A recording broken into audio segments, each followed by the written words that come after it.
오늘 시편 21편의 말씀입니다. 제목은 영원한 왕 예수 그리스도, 이렇게 제목을 잡았습니다. 시편 20편 앞에 이제 해제 설명이 있는데요. 거기 보면 다윗의 시다, 그렇게 되어 있죠. 시편 가운데 다윗이 이제 만든, 다윗이 작시한 그런 시들이 상당히 많이 나오고 있는데, 그것 중에 하나입니다. 그리고 이거는 인도자를 따라 부르는 노래, 이렇게 되어 있죠. 그래서 의도가 찬양대가, 성전의 찬양대가 뭐 지휘자 혹은 인도자를 따라서 하나님께 올려드리는 그런 노래입니다. 그러니까 다윗의 또 개인적인 그 신앙 고백이기도 하지만, 또 한편으로는 더 중요한 것은 공동체, 이스라엘 공동체 예배 가운데 다윗 이후에도 예루살렘 성전에서 성전의 찬양대가 하나님을 찬양한 그런 시가 몇 개가 있는데, 지금 제 성경 보니까 19편도 그렇고 20편도 그렇고 21편도 그렇고 그렇게 21편도 22편도 그런 이제 찬양시, 예배 찬양시로 만들어져서 그렇게 하나님께 노래되었던 것입니다. 이제 시편 21편이 좀 특별해요. 왜냐면 왕을 위한 기도예요. 왕을 위한 기도.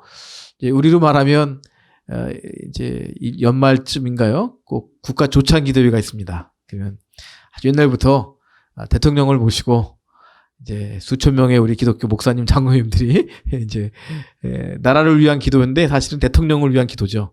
이 나라 통치를 잘 하게 해달라고, 그렇게 우리도 이제 그렇게 기도를 합니다. 그래서 1절에 보면 여호와여 하나님을 부르면서 왕이 주의 힘으로 말미암아 기뻐하게 하소서. 또 주의 하나님이 구원함으로 말미암아 왕이 크게 즐거워할 것입니다. 2절 왕의 마음의 소원을 들어주셨고 왕의 입술의 요구를 거절하지 아니하셨나이다, 이렇게 하고 있습니다. 그래서 왕을 위한, 왕에 대한, 이스라엘의 왕에 대한 찬양의 시, 이렇게 볼 수가 있습니다. 이제 이 시편을 묵상하면서 다윗은 이 시편을 만들 때 이 왕을 위한 기도인데 이 왕을 누구로 설정하고 이 시편을 성령의 감독 가운데 작시했을까 하는 궁금증이 생깁니다. 우리가 이제 사실 이 시편 21편뿐만 아니라 23편 보면요, 여호와는 나의 목자시니 내게 부족함이 없도다, 다윗의 시잖아요. 근데 우리가 이 시편을 묵상할 때 다윗의 입장에서 묵상한 사람 거의 없습니다. 다 자기 자신. 여호와는 나의 목자시니 내게 부족함이 없다 하는 거죠. 그래서 하나님이 다윗을 감동시켜서 다윗 시편을 썼지만, 사실 많은 시편들이 다윗 자신을 위한 것으로 이해되기보다는 제3자, 다윗 아닌 다른 사람들 혹은 이스라엘 민족을 위해서. 그래서 시편 23편은 다윗 개인을 위한 시편이기도 하고, 또 그 시편을 묵상하는 우리 개인의 시편이기도 하고, 또 한편으로는 이스라엘 민족의 시편이기도 하고, 또 어떻게 보면 하나님의 백성들, 하나님의 교회를 위한 이 시편이기도 합니다. 근데 아무튼 시편 20편에 이 왕이 누굴까 하는 거예요. 첫째는 다윗 자신일 수 있죠. 그래서 자기 자신이 자기를 위해서 기도할 수 있잖아요. 왕이, 다윗이 이 대신에 왕이 하나님의 힘으로 말미암아 기뻐합니다. 하나님이 나 다윗을 구원해 주신 것을 크게 기뻐합니다.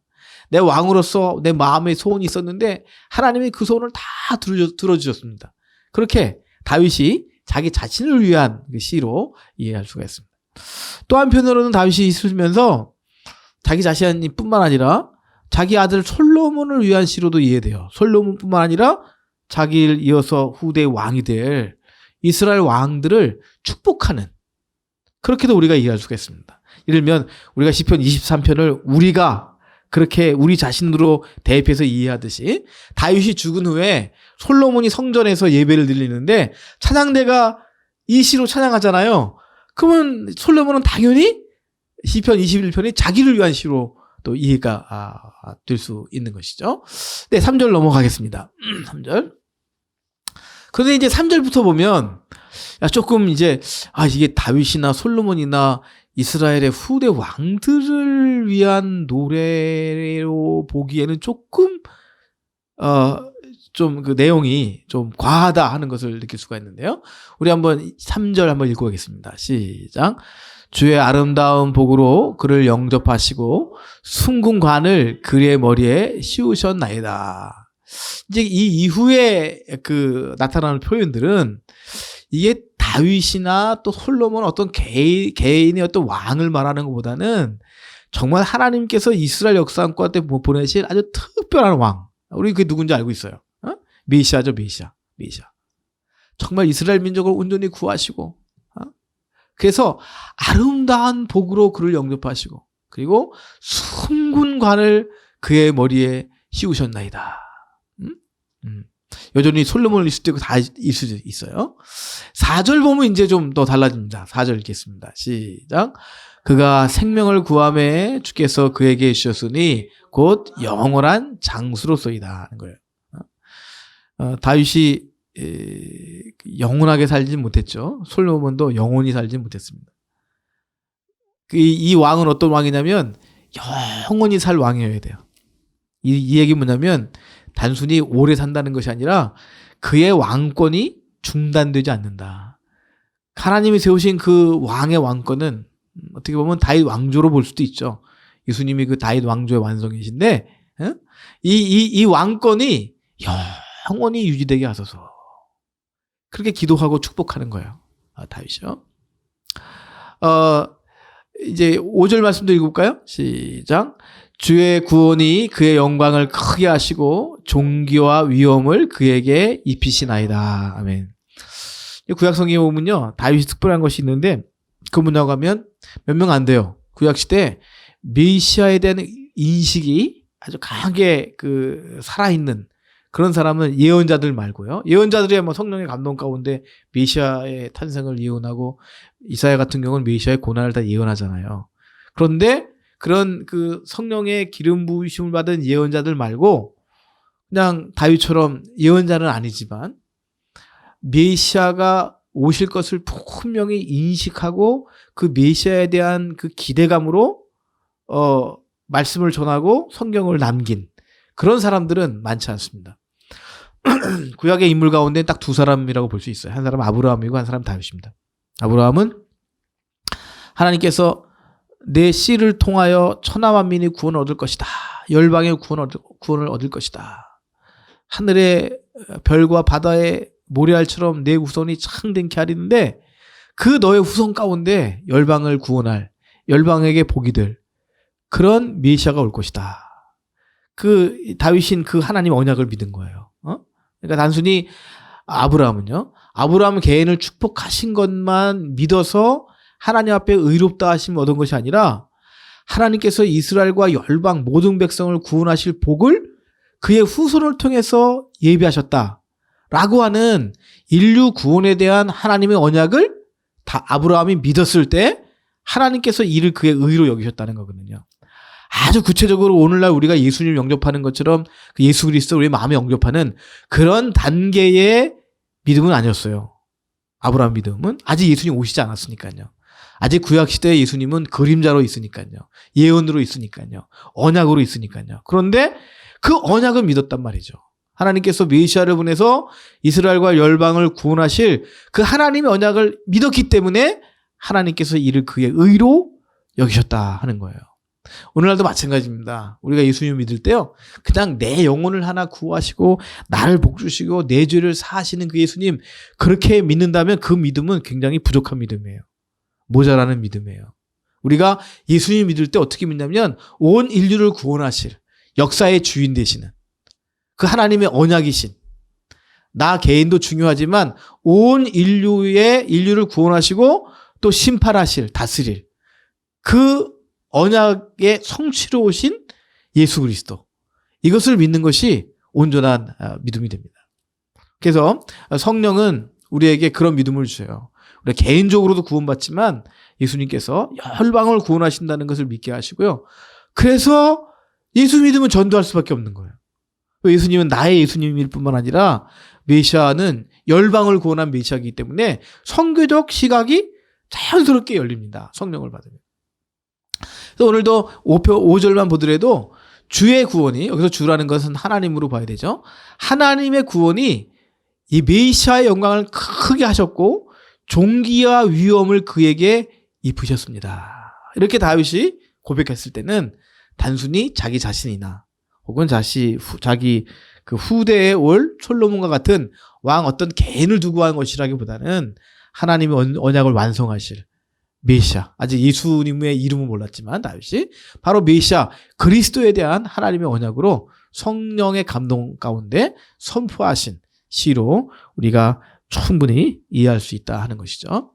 여러분, 저와 여러분의 삶 가운데서도 정말 성령의 충만한 가운데 다시 오실 예수님, 역사를 완성하실 예수님, 그리고 이렇게 역사가 어둡고 혼란하고 정말 희미할 때, 정말 빛이 없을 때, 그때 오히려 이렇게 어둡고 혼란할 이 시기에 오히려 담대하게 예수께서 다스리신다고 하는, 부활하신 주님이 통치하시고 다스리신다는 그런 예수 그리스도의 복음을 더욱 담대히 믿고 선포할 수 있는 저와 여러분 다 되시기를 주의 이름으로 축원합니다. 오늘도 우리 학생들을 데리고 감남산 기도원에 올라갔어요. 한 50명의 학생들이 갔고 우리 총장님하고 저하고 또 어느 교수님 세 분이 올라가셔서 다 안수해주고 축복했어요. 참 학생들을 바라보는데 참 마음이 찡하더라고요. 왜냐하면 그 얼굴에 다 이렇게 그 아주 기쁨과 소망과 자신감이 보이질 않는 거예요. 신학생들인데 그냥 패배자 같은 얼굴들을 하고 앉아가고 기도원에 올라왔는데 참 이상하죠. 제가 분명히 조교에게 본문 말씀을 줬는데 본문이 다른 거예요. 그래서 너무 놀래가지고 야 이거 어떡하냐. 내가 준비한 말씀은 예를 들면 5절 6절인데 이 친구들은 3절 4절을 준비한 거예요. 영상을 띄워놓고 읽어버린 거예요. 근데 생각해보니까 또 이게 하나님 뜻일 수도 있잖아요. 그래서 요한복음 20장 말씀인데 예수님께서 부활하신 주님이 제자들에게 나타나셔서 너희 가운데 평강이 있을지어다 말씀하신 거, 또 너희가 성령을 받아라. 두 가지 말씀을 주셨어요. 그것이 이제 조교들이 준비한 본문이에요. 저는 그 뒤에 것으로 말씀을 준비했는데 보고 믿느냐 보고 믿지 않느냐, 보지 않고 믿는 자가 복되도다, 이 말씀을 준비해 갔는데 조교들은 앞에 말씀을 준비한 거예요. 그래서 본문을 내가 다시 읽고 설교를 해야 될까, 조교가 준비한 본문으로 설교해야 될까 잠깐 생각하는데 조교가 띄워놓은 것이 주님의 뜻인 줄 알고 설교를 했어요. 그래서 뭐가 문제냐 우리 인생에. 정말 우리 예수님이 살아계시다면, 오늘 나와 여러분들 앞에 부활하신 예수님이 살아계시다면 우리가 뭐가 걱정이 있겠나 정말. 우리 1학년 학생들뿐만 아니라 이 땅에 거의 모든 청년들이 소망이 없이 낙심 가운데 살아간다. 그래서 제가 예화를 하나 들었어요. 지난 주간에 어느 인천에 그 큰 공장을 갖고 계신, IT 공장을 갖고 계신 여자 사장님을 만났는데 그 사장님이 저한테 그렇게 얘기하신 거예요. 교수님, 우리 청년들 어떻게 해요? 아니 사장님 회사 걱정이나 하시지 왜 청년들 걱정을 하세요? 그랬더니 청년들이 자기 회사에 입사해서 기술 가진 청년들이니까 괜찮은 청년들이에요. 그래서 이제 1년을 지나잖아요. 그러면 이제 그 공정을 다 이렇게 익히잖아요. 완숙도가 있고 드디어 이제 완숙하게 일할 만한 시기가 다가오자. 1년 지나니까요. 근데 1년 지나면 사표를 쓴대요. 그만두겠다고. 왜 그만둬? 그러니까 저 실업급여 받고 여행 다니려고요. 그 사장님은 너무 답답한 거예요. 1년 키워놓으면 또 나가고 1년 키워놓으면 또 나가고. 근데 이 사장님 얼굴 표정에 뭐가 있냐면요, 자기 회사에 대한 걱정보다는 이 청년들에 대한 걱정이 막 심한 거예요. 아니 이래갖고 어떻게 이 나라를 끌어가고, 아니 저 청년들이 앞으로 어떻게 결혼하고 살라고 저렇게, 아니 직장이 멀쩡히 있는데 왜 실업급여를 받으려고 그러는 거예요. 그러니까 지금 이 대한민국 정부가 청년 정책을 좀 잘 써야 되거든요. 이렇게 해서는 안 되거든요. 정말 중국보다 못해요. 중국만 하더라도 이 굵기가 있어요. 저 IT 쪽으로 가서 청년 정신을 가지고, 창업 정신을 가지고, 개발하고 뭘 만들고, 그래서 미국을 이기려고 하는, 그 애플을 이기려고 하는 그런 중국의 청년들이, 대학생들이 어마어마하게 많거든요. 근데 우리나라는 없는 거예요. 그저 삼성 갈라 그러고, 삼성의 종이 되려고 그러지, 자기가 삼성을 이기려고 하는 청년들이 없잖아요. 근데 중국은 그렇지 않거든요. 우리 1, 2학년 학생들이 현실이, 얼굴이 그런 현실이에요. 그래서 신학생들이 교회 가서 봉사하는 게 힘들고 좀 이렇게 압력이 되니까, 스트레스가 되고 신경 쓰이니까 그냥 아르바이트 하려고 하는 청년이 많아지고, 국가 장학금은 나오고. 그래서 제가 반문한 거예요. 뭐가 그렇게 걱정이냐? 뭐가 그렇게 자신감이 없냐? 예수님이 지금, 부활하신 예수님이 살아계시다면, 살아계신 예수님께서 말씀하신다. 평안하라. 안심하라. 낙심하지 말아라. 좌절하지 말아라. 꿈을 포기하지 말아라. 평안하라. 두 번째는 성령을 받아라. 예수님에게 성령을 주시는 거예요. 이 세상을 이길 수 있는 힘과 지혜를 주시는 거예요. 할렐루야. 이 놀라운 것은요, 다윗은요, 자기가 메시아를 보지도 못했지만 그 오실 메시아에 대한 비전이 있는 거예요. 참 우리보다 믿음이 좋죠. 우리는 오신 예수님을 믿는데, 아브라함과 다윗은 오실 그 메시아를, 자기들의 후손 가운데 오실 메시아를 분명히 믿고 있는 거예요. 우리 6절 말씀 넘어가도록 하겠습니다. 6절 같이 있습니다. 시작. 그가 영원토록 지극한 복을 받게 하시며 주 앞에서 기쁘고 즐겁게 하시나이다. 이 6절도 예수님의 왕권의, 메시아의 왕권에 대한 말씀이에요. 영원토록 지극한 복을 받게 하세요. 이 땅에 그 어떤 권력도요, 영원토록 그 왕권을 유지하는 권력은 없습니다. 그 예수님께서 2019년 우리를 지켜주셨습니다.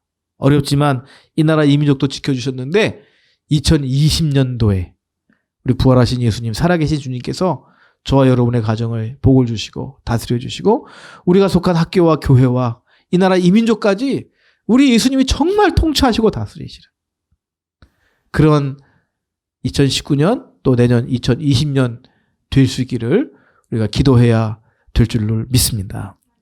근데 한 가지, 오늘 시편 21편에 아주 특별한 것이 있는데요, 그 왕에 대해서 얘기하는데 뭘 말하냐면, 하나님께서 이 왕에게 심판의 권세를 주었다는 거예요. 심판. 원수를 심판하시는 메시아예요. 시편 110편 1절에도 그 유명한 말씀이 있잖아요. 내가 너의 원수로 너의 발등상이 되게 하기까지. 원수를 발로 밟은다는 얘기잖아요. 그 메시아가 원수를 심판한다는 얘기잖아요. 구약 성경에 보면요, 예수님의 메시아 그리스도의 그 사역 가운데 가장 중요한 게 뭐냐면 심판이에요. 우리는 자꾸만 예수님을 구원자로만 봐요. 우리를 죄에서 구원하시고 어려움 가운데 물에 빠져서 건져주시고. 그런데 이미 예수님의 십자가는, 예수님의 구원 사역은 이미 완성된 거 아세요? 십자가에서. 하나님 나라의 시간은 구분이, 이제 다 통하잖아요. 과거, 현재, 미래가 다 통하잖아요. 그래서 2000년 전에 십자가 사건에서 이미 우리를 구원하시는 하나님의 구원의 역사는 이미 끝난 거예요. 이미 완성된 거예요. 할렐루야. 우리 예수님께서 남은 그 메시아의 사역이 있거든요. 그 사역은 심판의 사역이에요. 그래서 사도신경에도 신앙 고백할 때, 이제 과거에 예수님의 일이 뭐냐면, 십자가에서 고난받으시고 장사한 지 사흘 만에 죽은 자 가운데 다시 살아나시고 하늘에 오르사 전능하신 하나님 우편에 앉아 계시다가 거기까지 지금 현재까지잖아요. 그 다음에 뭐예요? 저리로서 산자와 죽은 자를 심판하러 오시리라. 예수님의 사역 가운데 메시아의 사역 가운데 이제 남은 것은 심판의 사역이에요. 그래서 우리가 오늘날 이 교회가 복음을 전할 때 하나님의 종들이 설교자들이 이 복음을 전할 때 이 심판의 복음을 전하지 않아요. 그냥 사랑만 전해 사랑. 아니에요. 예수님은 심판하러 오시는 거예요. 우리 한번 8절부터 읽어볼까요? 8절 같이 읽습니다. 시작. 왕의 손이 왕의 모든 원수들을 찾아내며 왕의 오른손이 왕을 미워하는 자들을 찾아내리로다. 모든 원수들을 찾아내신다는 거예요. 한 명도 빠짐없이. 9절이요. 같이 읽습니다. 시작. 왕이 노하실 때 그들을 풀무불 같게 하실 것이다. 여호와께서 진노하사 그들을 삼키시리니 불이 그들을 소멸하리로다. 불의 심판을 말하고 있어요. 풀무불이 뭐냐면 그냥 불이 있잖아요. 이 불에다가 바람을 풀무질을 한다 그러죠.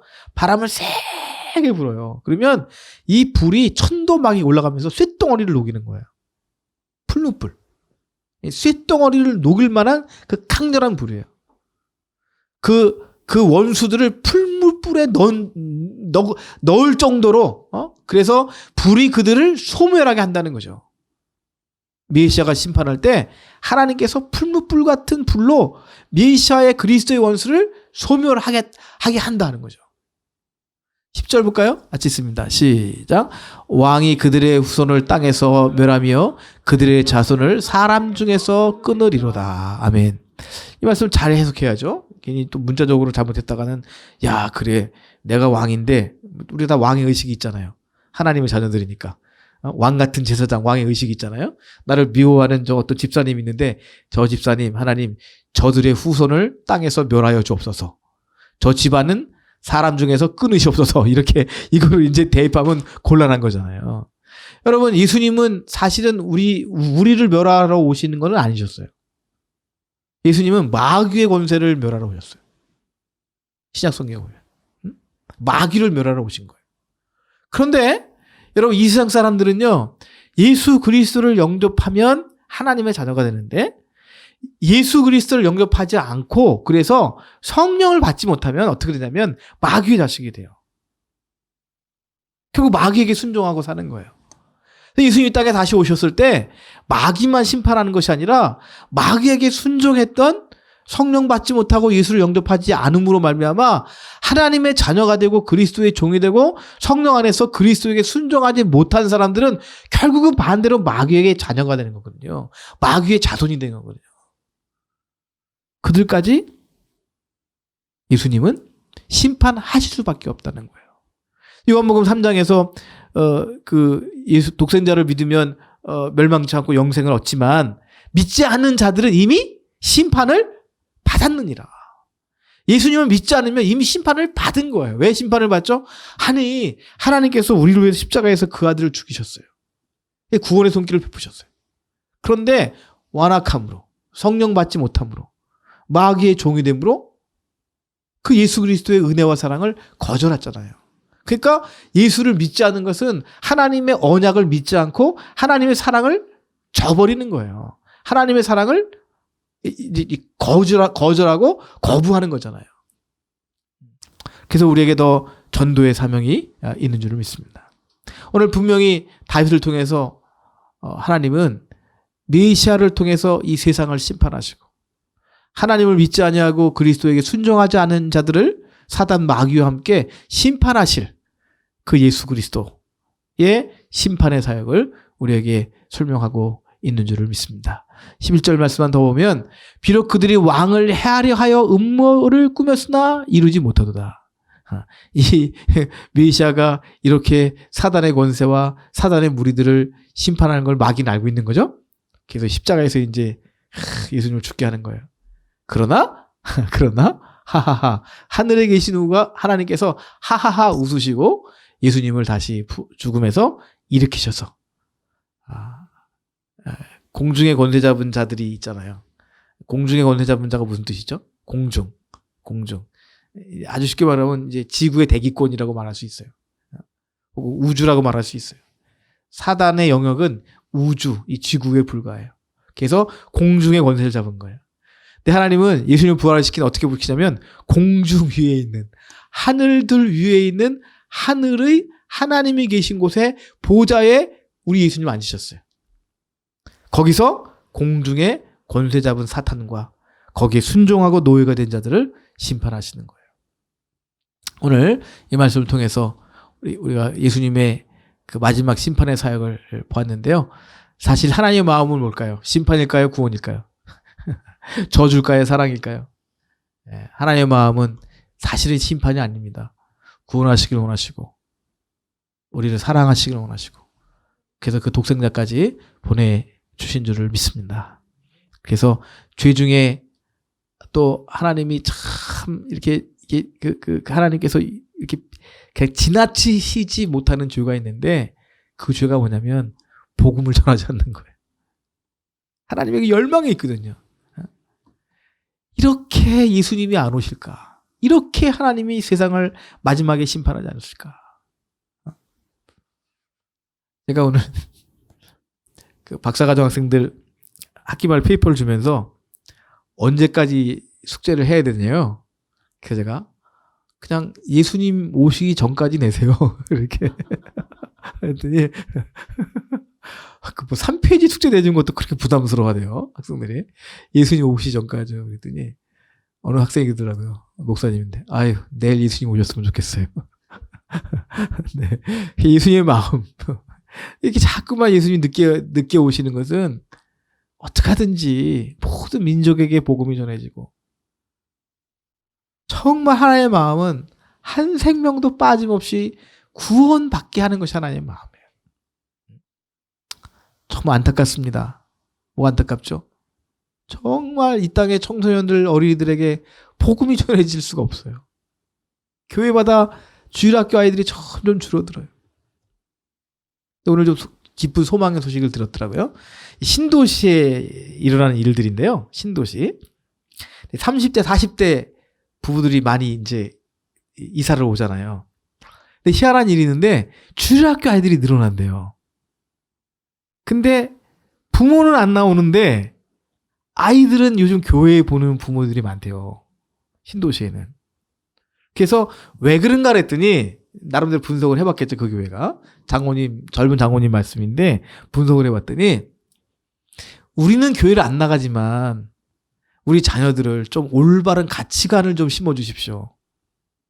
요즘 학교는 가치관 교육을 안 하잖아요. 요즘은. 무엇이 옳고 그른 걸 가르치려고 그러지 않잖아요. 그럼 도덕 교육은 이제 포기했잖아요. 다 좋은 거다. 다 인정해야 된다. 다양성, 다원화, 다문화 하다 보니까 심지어는 성적인 그 지향도 다 좋은 거로 가르치는 거예요. 오히려 소수자들이 더 올바른 것처럼 막 가르쳐야 되는 그 프레셔가 교육의 현장 가운데 있잖아요. 근데 그냥 결혼하고 이렇게 사는 젊은 부부 입장에서는 아니 좀 올바른 교육을 가르칠 데가 없을까 생각해 보는 거예요. 그나마 교회 외에는 없는 거예요. 그래서 이 유치부에 아이들이 막 넘쳐난대요. 자기네 교회 유치부에. 부모가 안 나오는데 유치부 애들이 교회를 나오는 거예요. 또 여러분 중고등학교에 새로운 일이 있잖아요. 학교마다 스쿨처치라고 점심시간이나 수업 끝나고 일주일에 한 번 예배해보는 그 기도하고 찬양하는 그런 모임들이 엄청나게 늘어나고 있어요. 어느 목사님이 그 모임 갔다 와서 말씀하시는데 해남에서 스쿨처치 좀 와주세요. 그래서 이제 간식을 빵을 사들고 갔나 봐요. 그래서 빵을 다 나눠주니까 35명 되더래요. 그래서 물어봤대요. 교회 다니는 사람? 그랬더니 3명밖에 없어. 3명밖에. 30명 중에 10%예요. 다 교회 안 다니는 아이들이에요. 근데 그런 스쿨처치 그냥 자발적으로 모여서 기도하는 거예요. 우리 감리교 신학대학교도 입학생들 중에 부모가 교회 안 다니는데 그 스쿨처치 모임에 갔다가 무슨 소명감을 받고 감시는 친구들이 많아요. 옛날하고 달라요. 그래서 제가 우리 교수님들에게 말하기를 이제는 우리가 그 예수님 영접하는 걸 시켜야 된다. 영접하지 않고 그냥 신학교 애들도 많다. 소명도 그러니까 복음 영접하게 하고 성령 받게 하고 그다음에 소명을 받게 해야 된다. 이제 신학교육이. 옛날에 그런 거 받아갖고 왔잖아요. 그냥 온 거예요. 그냥 스쿨처치 갔다가. 왜? 세상 나가는 것보다 좀 나을 것도 같고. 뭐 그런 막연한 기대심 갖고 이제 아이들이 오는 거예요. 근데 재밌는 게 그 학생들에게 이제 그 학생들이 좋아하는 게 찬양이래요. 찬양. 근데 찬양이 참 특별하고 좋아요. 그런데 이제 이렇게 정리하더라고요. 유행가하고요, 대중음악하고 차이점은요, 굉장히 음악이 청량해요. 무슨 뜻인지 모르겠어요. 그래요? 그러니까 그러니 여러분, 교회에는 청소년이 없어도요, 학교 현장에는 찬양 부르는 청소년들이 많아요. 하나님 우리 민족을 버리지 않으신 거예요. 여러분, 다시 우리가 성령을 하나님께서 우리 가운데 부어주셔서 다시 어린이들에게, 청소년들에게 예수 그리스도의 복음이 심겨지고, 그래서 심판받는 자들이 아니라 그리스도 예수 안에서 영원한 하나님의 자녀로 합당한 복을 누리는 우리 다음 세대에 될 수 있도록 또 기도하시고, 또 저와 여러분도 그렇게 하나님의 심판을 피하고 그리스도의 은혜 가운데 하나님의 영광을 누리며 사시기를 주의 이름으로 축원합니다.